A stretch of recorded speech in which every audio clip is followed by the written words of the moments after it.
Hello everyone, very good morning to all of you. दिन की शुरुआत करेंगे आज के करंट अफेयर वीडियो से। और आज के वीडियो में कल के और आज के दोनों दिन के करंट अफेयर को मैं आपसे डिस्कस करूंगा। इसलिए हर एक न्यूज़ इंपॉर्टेंट है, पूरा वीडियो अंतिम तक ध्यान से देखिएगा। दोनों दिन के करंट अफेयर के पीडीएफ स्टैटिक जीके के साथ एग्जाम इंजन एप्लीकेशन से आप डाउनलोड कर सकते हैं। एग्जाम इंजन एप्लीकेशन आप जब भी डाउनलोड करें तो 5 स्टार रेटिंग देना ना भूलिए। ध्यान रखिए, हम डेली आपके लिए फ्री कंटेंट तो लाते ही लाते हैं, साथ में एग्जाम इंजन एप्लीकेशन सबसे कम फी में आपको रिकॉर्डेड बैच और लाइव बैचेस देता है। लाइव बैच से मुझे याद आया, 26 जुलाई से फ्रेश बैच में स्टार्ट कर रहा हूं, जिसके लिए सिर्फ 2 दिन का समय बचा हुआ है। तो आप उसके लिए एग्जाम इंजन पे एनरोल कर सकते हैं। ये बैच पिछले बैच से भी ज्यादा अपग्रेडेड होगा और इस बैच की मदद से 2024 के सारे राज्यों के एग्जाम और हर एक एसएससी एग्जाम को मैं टारगेट कर रहा हूं। अब शुरू करते हैं आज का वीडियो, लेकिन पहले बात करेंगे कल के क्वेश्चन की। पिछले वीडियो में मैंने आपसे क्वेश्चन ये पूछा था कि हमारे घरों में जो इलेक्ट्रिक स्विचेस होते हैं, जैसे कि पंखा ऑन करने वाले या बल्ब जलाने या फिर रॉड जलाने वाले जो भी स्विच हैं आपके घर पे लगे हुए इलेक्ट्रिसिटी स्विच, उनमें कौन सी प्लास्टिक का यूज किया जाता है? तो दरअसल इसमें बैकलाइट प्लास्टिक का यूज किया जाता है। इस प्लास्टिक को क्या बोलते हैं? Backlight plastic. इस तरीके के क्वेश्चन और भी पूछे जाते हैं, जैसे कि आपसे पूछ दिया जाता है किचन के जो बर्तन होते हैं उसमें कौन सा कांच यूज किया जाता है, तो आपको ध्यान रखना, उसको बोलते हैं पायरेक्स कांच। क्या बोलते हैं? पायरेक्स। इसी तरीके से आपसे पूछ देता है कि जो धूप के चश्मे होते हैं उनमें कौन सा कांच यूज किया जाता है, तो आंसर क्या हो जाएगा? Crook glass. इस क्वेश्चन को थोड़ा सा और बदल के भी पूछ देता है एसएससी ऐसे कि ये कौन सा कांच है जिसको सूर्य की किरणें भेद नहीं पाती हैं, तो भी आंसर क्या होगा? Crook glass. भाई जाहिर सी बात है, तभी क्रूक ग्लास को धूप के चश्मे में यूज किया जाता है ताकि यूवी रेज इसे भेद ना पाए और आपकी आंखें ठंडी बनी रहें। अब शुरू करते हैं आज के करंट अफेयर। अभी हाल ही में कौन सी राज्य सरकार है जहां पर एक कोलेटरल फ्री लोन स्कीम चालू करी गई है और इसका नाम है सशक्त महिला ऋण योजना। ये स्पेशली महिलाओं के लिए योजना लागू करी गई है हिमाचल प्रदेश सरकार के द्वारा। इसको हिमाचल प्रदेश के मुख्यमंत्री सुखविंदर सिंह सुक्खू के द्वारा लॉन्च किया गया है। इस योजना के अंतर्गत ऐसी महिलाएं जो कि गरीबी रेखा के नीचे हैं, उनको 3 लोन मिल सकते हैं, 3 धनराशियों के। या तो वो 21,000 रुपए का लोन ले सकती हैं, या तो 51,000 रुपए का लोन ले सकती हैं, या तो 1,01,000 रुपए का लोन ले सकती हैं। और ये जो लोन मिलेगा उनको, ये लो रेट ऑफ इंटरेस्ट पर मिलेगा। इसके लिए धनराशि तय करी गई है 8.51%। आज की डेट में आप कहीं से भी पर्सनल लोन लेने जाते हो, आप किसी भी बैंक से जाओ, तो आपको कम से कम 13% पर पर्सनल लोन मिलेगा। तो इन कंपैरिजन टू दिस, ये सीधे सीधे आप ये समझ लो 4.5% सस्ता लोन है। अभी हाल ही में aviation security control centre of CISF का उद्घाटन नई दिल्ली में किया गया। किसके द्वारा इसका उद्घाटन किया गया है? तो ये है गृह मंत्री अमित शाह, क्योंकि जाहिर सी बात है सीआईएसएफ, सीआरपीएफ, ये सब जो पैरामिलिट्री विंग्स हैं, ये सब गृह मंत्रालय के अंतर्गत आती हैं। अब सवाल ये उठता है, ये जो एविएशन सिक्योरिटी कंट्रोल सेंटर खोला गया है, इसका काम क्या होगा? देखिए, सीआईएसएफ के अंतर्गत पूरे भारत भर के 66 एयरपोर्ट्स दिए गए हैं। अब ये जो कंट्रोल सेंटर है, ये भारत के 66 एयरपोर्ट्स पर नजर रखेगा, हर एक तरीके से मॉनिटर करेगा सीसीटीवी के थ्रू 24/7। और केवल सीसीटीवी ही नहीं, उन पर आने वाली कॉल्स को भी मॉनिटर करेगा। जैसे कि कई बार बम को लेकर धमकी दे देते हैं लोग एयरपोर्ट पे कॉल करके, या फिर मॉनिटरिंग सिस्टम प्रॉपर होने की जरूरत है। कई बार लोग ड्रग ले जाने की कोशिश करते हैं, या फिर इलीगल हथियार ले जाने की कोशिश करते हैं एक से दूसरी जगह। तो इस तरीके की हर एक सिक्योरिटी ब्रीचेस ना होने पाए, उसके लिए सीआईएसएफ का ये कंट्रोल सेंटर नई दिल्ली में इनॉग्रेट किया गया है। वैसे क्या आप मुझे कमेंट बॉक्स में लिखकर बता सकते हो सीआईएसएफ के डायरेक्टर जनरल कौन है इस टाइम पे? अभी हाल ही में दुनिया में अंतरराष्ट्रीय क्रिकेट में 5वें सबसे ज्यादा रन बनाने वाले खिलाड़ी कौन बन गए हैं? He is none another than Virat Kohli. तो विराट कोहली दुनिया के 5वें सबसे ज्यादा रन बनाने वाले खिलाड़ी बन गए हैं। और इन्होंने अभी हाल ही में जैक कालिस को पछाड़ा है। जैक कालिस साउथ अफ्रीका के खिलाड़ी हैं, तो उनको पछाड़कर ये 5वें नंबर पर आ गए हैं। इनसे पहले जैक कालिस 5वें नंबर पर थे। और विराट कोहली ने आज तक टोटल अगर देखा जाए तो इन्होंने 559 इनिंग्स खेली है 500 मैचेस में। अभी हाल ही में ये जो इन्होंने माइलस्टोन पार किया है, ये वेस्ट इंडीज से हो रहे टेस्ट मैच के दौरान पार किया है, जिसमें इन्होंने शतक जड़ा है। विराट कोहली के अभी तक के टोटल इंटरनेशनल फॉर्मेट में 25,548 रन हो चुके हैं। क्या आप बता सकते हो, मैंने आपको पहले भी बताया है, आज से करीब 15 दिन पहले करंट अफेयर में बताया था कि अगस्त के महीने में हॉकी एशियन चैंपियंस ट्रॉफी 2023 आयोजित करी जाएगी। तो है क्या कि उसी के लिए एक शुभांकर अभी हाल ही में लॉन्च किया गया है, जिसको मैस्कॉट बोलते हैं। तो इसका नाम क्या है? तो ये जो आपको पिक्चर में दिखाई दे रहा है ना, हाथी, इसका नाम रखा गया है बोमन। क्या रखा गया है? बोमन। तो बोमन है इसका शुभांकर, ध्यान रखना है आपको। और इसको तमिलनाडु के यूथ अफेयर्स मिनिस्टर, जिनका नाम है उदय निधि स्टालिन, इनके द्वारा लॉन्च किया गया है। अब इसका नाम बोमन ही क्यों रखा गया है आपको बता दूं। एक कहानी है बोमन और बेली की, ठीक है। ये कपल थे और इनके द्वारा जो अनाथ हाथी थे, उनका संरक्षण किया जाता था। मतलब ये अनाथ हाथियों की देखभाल किया करते थे मधुमलाई टाइगर रिजर्व में। तो बोमन और बेली के नाम पर ही इस शुभांकर का नाम बोमन रखा गया है, ठीक है। बाय द वे, इस बार हॉकी एशियन चैंपियंस ट्रॉफी जो है, ये 3 अगस्त को शुरू होने जा रही है। मतलब अगले सप्ताह से ही ये शुरू हो रही है और ये चलेगी 12 अगस्त तक। टोटल अगर देखा जाए तो इसमें कौन कौन सी टीम खेल रही है? 6 टीमें खेल रही हैं। एक तो हमारा भारत खेल रहा है, पाकिस्तान खेल रहा है इसमें, चाइना भी इसमें हिस्सा ले रहा है, जापान हिस्सा लेगा, कोरिया इसमें खेलेगा और कोरिया के अलावा मलेशिया इसमें खेलेगा। और अगर देखा जाए सबसे पावरफुल टीमें कौन सी हैं, तो भारत और पाकिस्तान इसमें सबसे पावरफुल टीमें हैं। अभी हाल ही में आईसीसी वर्ल्ड कप 2023 का जो टूर्नामेंट होने जा रहा है, वनडे इंटरनेशनल का, इसके ब्रांड एम्बेसडर कौन अपॉइंट किए गए हैं? तो ये है शाहरुख खान। शाहरुख खान अगले साल आईसीसी वर्ल्ड कप 2023 जो हो रहा है, उसके लिए ब्रांड एम्बेसडर नियुक्त किए गए हैं। आईसीसी की स्थापना 1909 में करी गई थी। इसका हेडक्वार्टर है दुबई। और आपको पता है, 2023 के इस वर्ल्ड कप के लिए शाहरुख खान के द्वारा एक कैंपेन लॉन्च किया गया है। इस कैंपेन का नाम है इट टेक्स वन डे। क्या रखा गया है इसका नाम? इट टेक्स वन डे, क्योंकि वनडे इंटरनेशनल वर्ल्ड कप होगा ये। और ये जो इस बार का वर्ल्ड कप होने जा रहा है, इसमें 10 टीमें खेलेंगी। अगले साल ये वर्ल्ड कप, जिसकी शुरुआत होगी अक्टूबर के महीने में, और ये नवंबर के महीने में इसका समापन होगा। एग्जैक्ट डेट की अगर बात करें तो 5 अक्टूबर 2024 से इसकी शुरुआत होगी और 19 नवंबर को इसका फाइनल खेला जाएगा। अगले साल ये जो आईसीसी वर्ल्ड कप होने जा रहा है, ये 13वां संस्करण होगा, ये भी आप ध्यान रखिएगा। और भारत का पहला मैच ऑस्ट्रेलिया से होगा 8 अक्टूबर को। वैसे 8 अक्टूबर को एयरफोर्स डे मनाया जाता है। एक किताब अभी हाल ही में लॉन्च करी गई है। इस किताब का नाम है थ्रू द ब्रोकन ग्लास। ये एक ऑटोबायोग्राफी है। तो किसके द्वारा ये किताब लिखी गई है? इस किताब को लिखा है टी एन शेषन ने। किसने? T N Seshan. अब ये हैं कौन? ये भारत के चीफ इलेक्शन कमिश्नर रह चुके हैं।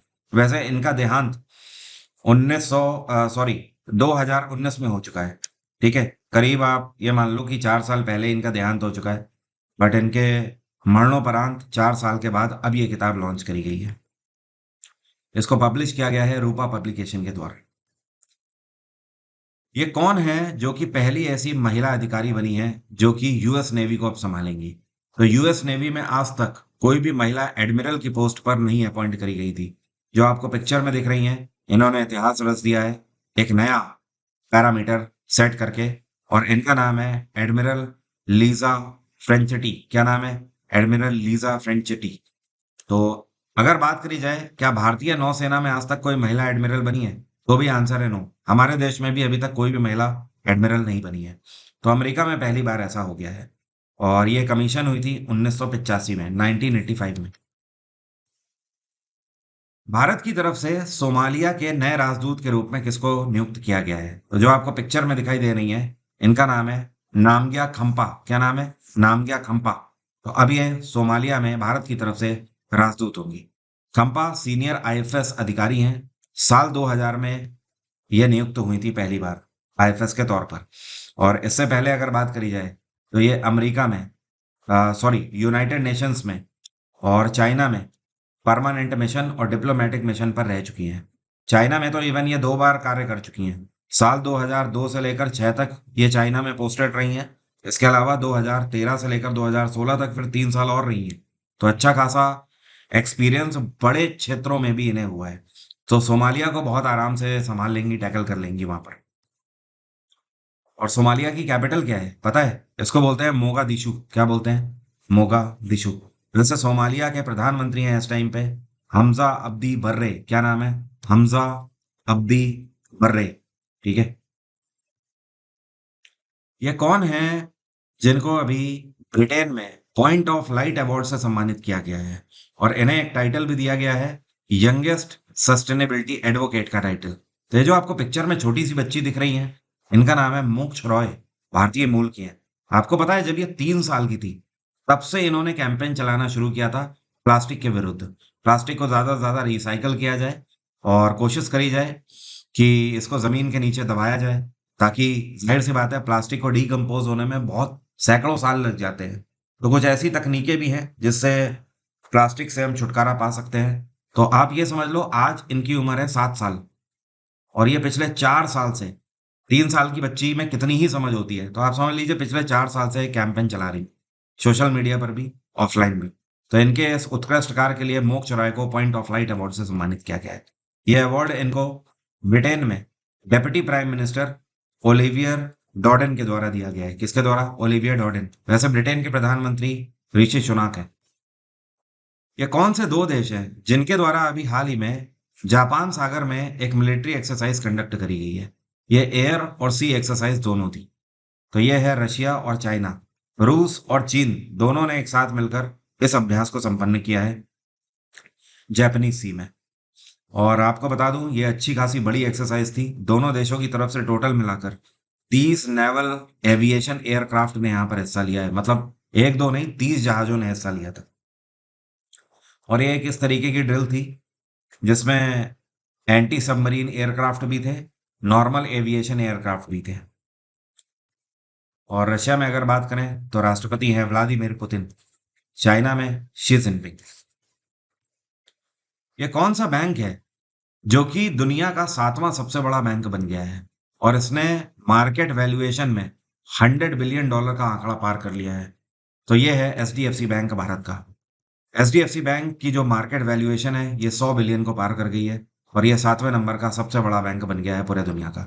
इसने इवन अमेरिकी company Morgan Stanley, Goldman Sachs और बैंक ऑफ चाइना इन सभी को पछाड़ दिया है। एचडीएफसी बहुत बड़ा नाम बन चुका है। पिछले साल ही ये फैसला ले लिया गया था कि एचडीएफसी बैंक जो है इसका मर्जर एचडीएफसी लिमिटेड के साथ हो जाएगा। जैसे ही इन दोनों का मर्जर हुआ है तुरंत इस बैंक का जो वैल्यूएशन है वो 150 बिलियन पहुंच गया है कैपिटलाइजेशन। तो कहने का मतलब इस बैंक के पास पूंजी 150 बिलियन से ज्यादा की है और इसकी वैल्यू मार्केट में 100 बिलियन से ज्यादा की है। ठीक है। और इंटरेस्टिंग फैक्ट एक और है, भारत में एचडीएफसी बैंक तीसरी सबसे बड़ी कंपनी है। भारत की सबसे बड़ी कंपनी कौन सी है? रिलायंस। और जो रिलायंस का जो बॉम्बे स्टॉक एक्सचेंज के मार्केट वैल्यू के आधार पर देखा जाए तो रिलायंस की वैल्यू है 18.6 ट्रिलियन डॉलर की। दूसरे नंबर पे कौन सी कंपनी है? भारत की दूसरी सबसे बड़ी कंपनी है TCS, Tata consultancy services. TCS की इस टाइम पर इवैल्यूएशन है 12.9 ट्रिलियन डॉलर की। अब आप ये समझ लो। और तीसरे नंबर पे है एचडीएफसी बैंक। ये कौन सी राज्य सरकार है जिसके द्वारा भारत में पहली बार gig workers right bill launch किया गया है? तो यह है राजस्थान में अशोक गहलोत की सरकार। सवाल उठता है ये बिल क्या है, इसके अंतर्गत क्या चाहती है राजस्थान सरकार? तो देखिए इसके अंतर्गत जितने भी लेबर्स हैं राजस्थान के अंदर उनको सुरक्षा की गारंटी दी जा रही है। ठीक है।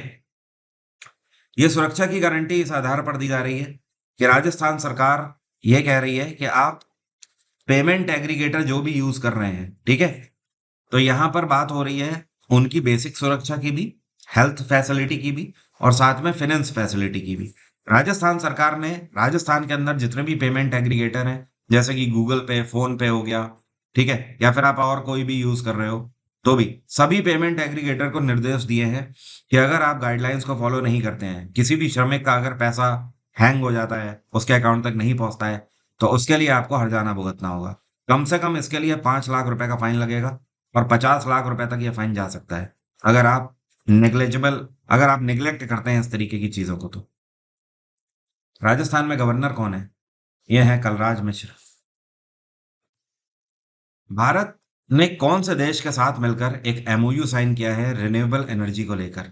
भारत ने श्रीलंका के साथ एक पैक्ट साइन किया है रिन्यूएबल एनर्जी को लेकर। रिन्यूएबल एनर्जी का मतलब जैसे कि सोलर एनर्जी हो गई, विंड एनर्जी हो गई, पवन चक्कियों वाली, ठीक है।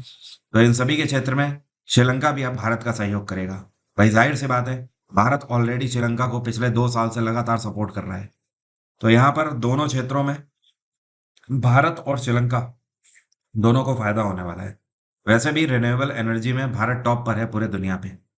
श्रीलंका में इस टाइम पे प्रधानमंत्री हैं दिनेश गुणवर्धने और यहाँ के राष्ट्रपति हैं रेनिल विक्रमसिंघे। ये कौन सा शहर है जहां पर अभी हाल ही में चाकूबाजी की काफी घटनाएं देखी जा रही थी, और चाकूबाजी की घटनाएं में वृद्धि होने के कारण इस शहर में तेज धार वाले हथियारों की बिक्री पर प्रतिबंध लगा दिया गया है। तो यह है जम्मू कश्मीर में श्रीनगर। श्रीनगर में पिछले कुछ दिनों में चाकूबाजी की कई सारी घटनाएं दर्ज करी गई हैं। जबरन इस तरीके से लोगों को चाकू दिखाकर डराना, लूट लेना, इस तरीके की घटनाओं को अंजाम दिया गया।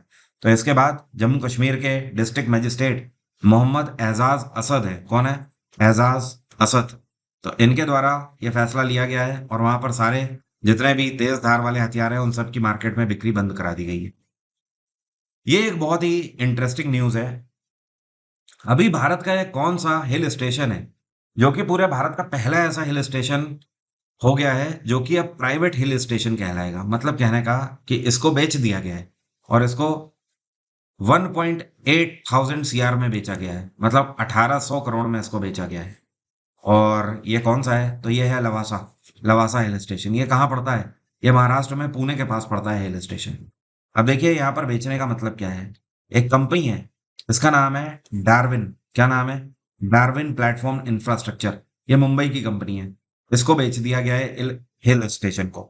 और ये जो पैसे यहाँ पर भुगतान किए गए हैं डार्विन को, अब इनकी जिम्मेदारी क्या है? इस हिल स्टेशन में कोई भी व्यक्ति अगर जमीन इनसे खरीदता है तो ये उसको world class facility based house देंगे। क्योंकि हिल स्टेशन के ऊपर सरकार के कई सारे नॉर्म्स होते हैं, तो अब इनके ऊपर जिम्मेदारी है कि वो उन सभी नॉर्म्स का पालन करें। जैसे कि आज की डेट में आप देख रहे हो हमारे देश में भूस्खलन की सबसे बड़ी समस्या हो रही है। आप देखो इस साल कहाँ नहीं तबाही हुई है। उत्तराखंड में तो हुई है, हिमाचल प्रदेश में भी हुई है, इवन आप ये समझ लो राजस्थान तक में बाढ़ आ गई है, जबकि जहां पर सूखा पड़ा रहता है। उत्तर प्रदेश से लेकर हर जगह तक। अभी आपने देखा जम्मू में इतनी बारिश हो गई, ठीक है, जम्मू में भी एक जगह लैंडस्लाइड हो गई। तो ये इस बार अपने आप में एक बहुत बड़ा चैलेंज है भारत के लिए। और ये किस वजह से हो पा रहा है? क्योंकि ये जो हिली एरियाज हैं, हिल स्टेशन है, यहाँ पर गवर्नमेंट के नॉर्म्स का वायलेशन हो रहा है। अननेसेसरी लगातार होटल बनते चले जा रहे हैं, घर बनते चले जा रहे हैं और लोग ड्रिल कर रहे हैं। जब आप पहाड़ों के ऊपर ड्रिलिंग करोगे पानी के लिए और वो जरूरत से ज्यादा हो जाएगी, तो जाहिर सी बात है लैंडस्लाइड होना तय है। तो इन सारे नॉर्म्स का वायलेशन ना हो, जिसकी वजह से ये कदम उठाया गया है। ये अपने आप में पायलट प्रोजेक्ट का भी भारत में काम करेगा। देखना ये है कि किस तरीके से डार्विन अब इस हिल स्टेशन में लोगों को बचाएगी। एग्जाम इंजन एप्लीकेशन में अगले 2 दिनों तक जो बैच ये स्टार्ट होने जा रहा है 26 जुलाई से, फुल फाउंडेशन बैच, इस पे 40% का मैं डिस्काउंट दे रहा हूँ। उसका कारण है कि आप में से बहुत सारे ऐसे स्टूडेंट हैं जो कि टीम को रीच आउट करने की कोशिश कर रहे हैं और उनका कहना है कि 1500 रुपये ज्यादा है। इस वजह से मैंने फैसला लिया है कि 26 जुलाई तक, जब तक मैं इस बैच को स्टार्ट कर रहा हूँ, चलिए एक बार फिर से 40% का मैं आपको डिस्काउंट दे रहा हूँ कि आपके पास पैसे के अभाव में ऐसा ना हो कि आपके पास शिक्षा ना पहुंचने पाए। ये जो बैच है बिल्कुल क्रीम कंटेंट रहेगा, रेडी टू मेड बैच है हर बार की तरह, आपको पता है। इसके अलावा मैं आपको कोई बुक रिकमेंड नहीं करता हूँ। एसएससी के हर एक एग्जाम को टारगेट करके मैं ऐसे स्टार्ट कर रहा हूँ, और राज्य का, स्टेट का भी आप कोई भी एग्जाम इसके बाद दे सकते हैं। आप अपने आप में कॉन्फिडेंट फील करोगे। आप देखोगे आपका पेपर भी निकल रहा है, आप देखोगे पेपर में पहले जैसी आपकी हालत नहीं रही। जीएस जीके में आप मास्टर हो जाओगे। ऑब्वियस सी बात है, आपको पता है मेरा जो कंटेंट होता है स्पेशली एसएससी और राज्य के एग्जामों के लिए हाईली प्रिडिक्ट। अब कल के करंट अफेयर भी कवर कर लेते हैं। ये कौन सी राज्य सरकार है जिसने डीपीआईआईटी के साथ एक पैक्ट साइन करके one district one product wall को लॉन्च किया है? तो इसको लॉन्च किया गया है गुजरात सरकार के द्वारा। अब गुजरात सरकार ने डीपीआईआईटी के साथ ये पैक्ट साइन क्यों किया है? पहले देखिए डीपीआईआईटी का मतलब क्या है। इसको बोलते हैं department of promotion of industry and internal trade. इसकी मदद से गुजरात सरकार ये चाहती है कि गुजरात के अंदर टोटल 33 डिस्ट्रिक्ट है, 33 डिस्ट्रिक्ट, हर एक डिस्ट्रिक्ट का कोई एक प्रोडक्ट हो जिसको प्रमोट किया जाएगा। मतलब जैसे मान लो महाराष्ट्र में कोल्हापुर की चप्पलें बहुत फेमस है, उड़ीसा का रसगुल्ला बहुत फेमस है, पश्चिम बंगाल का भी रसगुल्ला बहुत फेमस है, ठीक है, उत्तर प्रदेश का आम बहुत फेमस है, ठीक है। तो इस तरीके से हर एक जगह पर कहीं ना कहीं अलीगढ़ के ताले फेमस है। ओके, मुरादाबाद का पीतल फेमस है। तो इस तरीके से हर एक जगह की अपनी एक खूबसूरती है, कोई ना कोई वहां पर प्रोडक्ट जरूर बनता है। तो उस प्रोडक्ट को प्रमोट करना है। इससे क्या है कि वहां के जो एमएसएमईज हैं, जो लघु उद्योग करने वाले लोग हैं, उनकी इनकम में बदलाव आएगा और जाहिर सी बात है भारत का जीडीपी भी बढ़ेगा। ये कौन सी संस्था है जिसके द्वारा एक एनालिटिकल टूल लॉन्च किया गया है क्लाइमेट चेंज को मैनेज करने के लिए? इसको नीति आयोग के द्वारा लॉन्च किया गया है। और नीति आयोग ने जलवायु परिवर्तन के प्रबंधन के लिए ये स्पेशल एनालिटिकल टूल लॉन्च किए हैं। और ये जो टूल है, ऑब्वियसली ये green hydrogen, energy storage, renewable purchase obligations, इन सभी के ऊपर कार्य करेगा। ये टूल आईआईटी बॉम्बे के साथ मिलकर बनाया गया है। और ये टूल रियल टाइम एनवायरनमेंट की खबर देगा कि आने वाले समय में मौसम कैसा हो रहा है, तो किसानों को किस तरीके की वार्निंग देनी चाहिए, आने वाले समय में बारिश कैसी होगी, उसका इम्पैक्ट क्या पड़ेगा, ये सारी चीजें ओवरऑल। एक क्विज अभी इंडियन नेवी के द्वारा लॉन्च किया गया है स्कूल स्टूडेंट्स के लिए। इस क्विज का नाम क्या है? तो इसका नाम रखा गया है G20 थिंक। क्या रखा गया है? G20 think. G20 के अंतर्गत इंडियन नेवी ने इस क्विज को स्पेशली लॉन्च किया है। इसमें पूरे दुनिया भर से 10,000 स्कूलों के बच्चे हिस्सा लेंगे, आप ये समझ लो। दुनिया भर मैंने इसलिए बोल दिया कि G20 के जो नेशंस हैं, वो सभी नेशंस के स्कूल्स यहाँ पर हिस्सा लेंगे।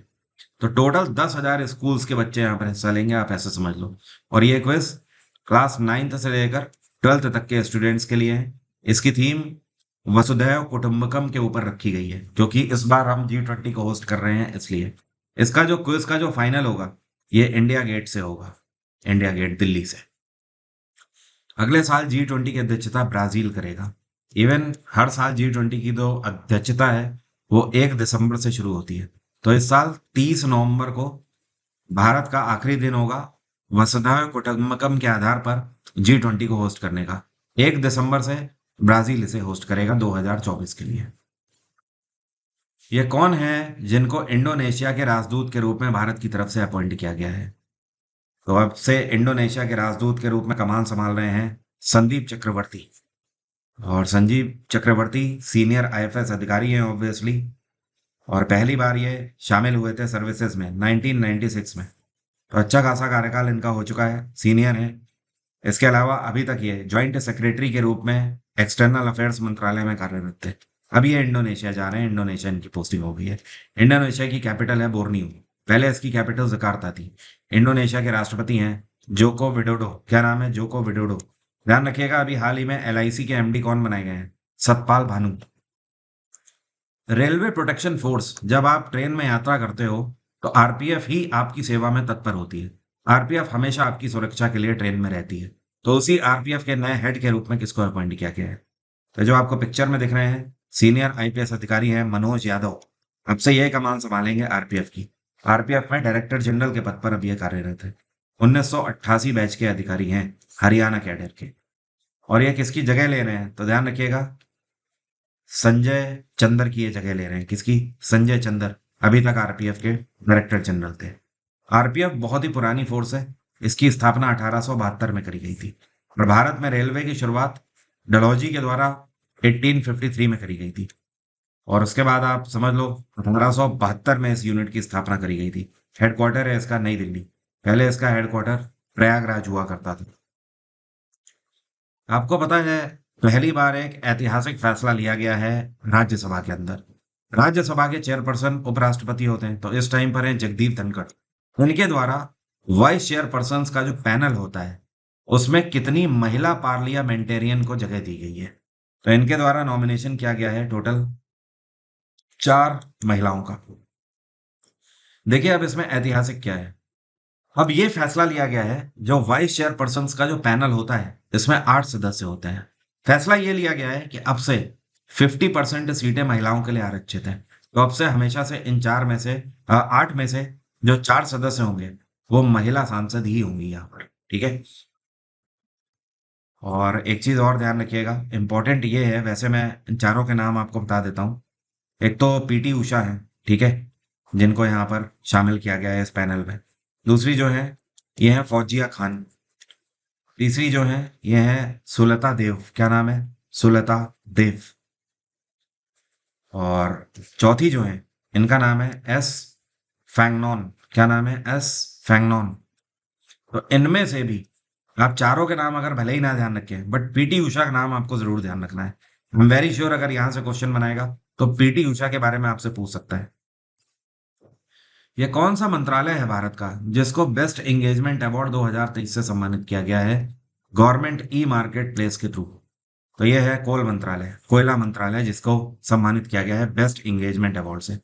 और अगर बात करें साल 2022 का सबसे बेस्ट कंपनी का अवार्ड किसको दिया गया है, तो पूरे भारत में बेस्ट कंपनी का अवार्ड भी कोल लिमिटेड को दिया गया है। किसको? आईओसीएल। और जो कोल इंडिया लिमिटेड है इसकी स्थापना 1975 में करी गई थी। इसका हेडक्वार्टर है कोलकाता। अब जो कोल इंडिया लिमिटेड है इन्होंने दिए हुए सारे टारगेट्स को कंप्लीट किया है। साल 2022 में इनको टारगेट 4000 करोड़ का दिया गया था, जो कि इन्होंने क्रॉस कर लिया है बड़ी आसानी से। इस वजह से इनको लगातार सम्मानित किया जा रहा है। यह कौन सा राज्य या फिर यूटी है जिसके द्वारा अभी फैसला लिया गया है कि जो गरीब फैमिलीज हैं, जो कि गरीबी रेखा के नीचे हैं, उनको 1 किलो चीनी दी जाएगी। और इसका फायदा इस राज्य या फिर यूटी में 2.80 लाख घरों को मिलेगा। तो यह है दिल्ली में अरविंद केजरीवाल आम आदमी पार्टी की सरकार। अरविंद केजरीवाल सरकार ने फैसला लिया है कि इस साल दिसंबर 2023 तक लगातार हर महीने 2.80 लाख फैमिलीज को 1 किलो शक्कर दी जाएगी। और इसके लिए जो धनराशि आवंटित करी गई है वो है 1.10 करोड़, मतलब 1 करोड़ 10 लाख। उपराष्ट्रपति रह चुके हैं पहले वेंकैया नायडू, अब तो जगदीप धनखड़ हैं। तो x vice president Venkaiah Naidu के द्वारा एक किताब लॉन्च करी गई है। इस किताब का नाम है एज द व्हील टर्न्स। ये किताब किसके द्वारा लिखी गई है? इस किताब को लिखने वाले जो हैं इनका नाम है रंजीत प्रताप। क्या नाम है? रंजीत प्रताप। और ये आपको पता है कौन है? ये रयाला कॉर्पोरेशन के सीईओ है। ये किताब कॉर्पोरेट वर्ल्ड के ऊपर लिखी गई किताब है। भारत ने कौन से एक देश के साथ मिलकर सेमीकंडक्टर इकोसिस्टम को डेवलप करने के लिए एक पैक्ट पर साइन किया है? तो भारत ने जापान के साथ ये पैक्ट साइन किया है। मैंने आपको पहले ही भी बताया है, जो सेमीकंडक्टर है वो अपने आप में एक टर्निंग स्टेट है इस टाइम पर। पूरे दुनिया में आज की डेट में सेमीकंडक्टर की कमी हो रखी है और हर जगह पर इसका यूज भी है। आपको पता है, आप एक मोबाइल जो यूज करते हो, जो आपके हाथ में है इस समय पर, उस मोबाइल में भी सेमीकंडक्टर लगा हुआ है। आप जो गाड़ी चलाते हो, चाहे आप टू व्हीलर चला रहे हो चाहे फोर व्हीलर चला रहे हो, हर एक में सेमीकंडक्टर यूज हो रहा है। तो सेमीकंडक्टर ऑटोमोबाइल सेक्टर हो या फिर कोई भी इलेक्ट्रॉनिक सेक्टर हो, हर एक जगह पर आज पे नीड है। और सेमीकंडक्टर दुनिया में कुछ ही उंगलियों पर गिने ऐसे देश हैं जो कि बना पाते हैं। तो भारत में सेमीकंडक्टर की शॉर्टेज की ही वजह से आप देखते हो, जब आप गाड़ियां लेने जाते हो ना, तो आपको गाड़ी की ये जो वेटिंग मिलती है ना 4 से 5 महीने की, आपको क्या लगता है ये वेटिंग गाड़ी बन नहीं पा रही है उस वजह से? गाड़ियां बनने में उतना समय नहीं लगता है, मेन है सेमीकंडक्टर।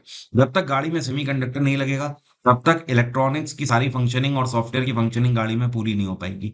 इस वजह से आज की डेट में इतनी वेटिंग रहती है गाड़ियों में। तो अब semiconductor make in India project के अंतर्गत जापान की मदद से भारत में बनाए जाएंगे। इससे पहले इसी साल मार्च के महीने में सेम पैक्ट हम अमेरिका के साथ भी साइन कर चुके हैं। तो अमेरिका और जापान अब दोनों ही हमारी मदद करेंगे इसमें। ये कौन से दो मंत्रालय हैं या फिर दो एंटिटीज हैं जिन्होंने एमओयू साइन किया है टंकई मेथड के लिए? पहले तो आपको बता देता हूं टंकई मेथड होता क्या है।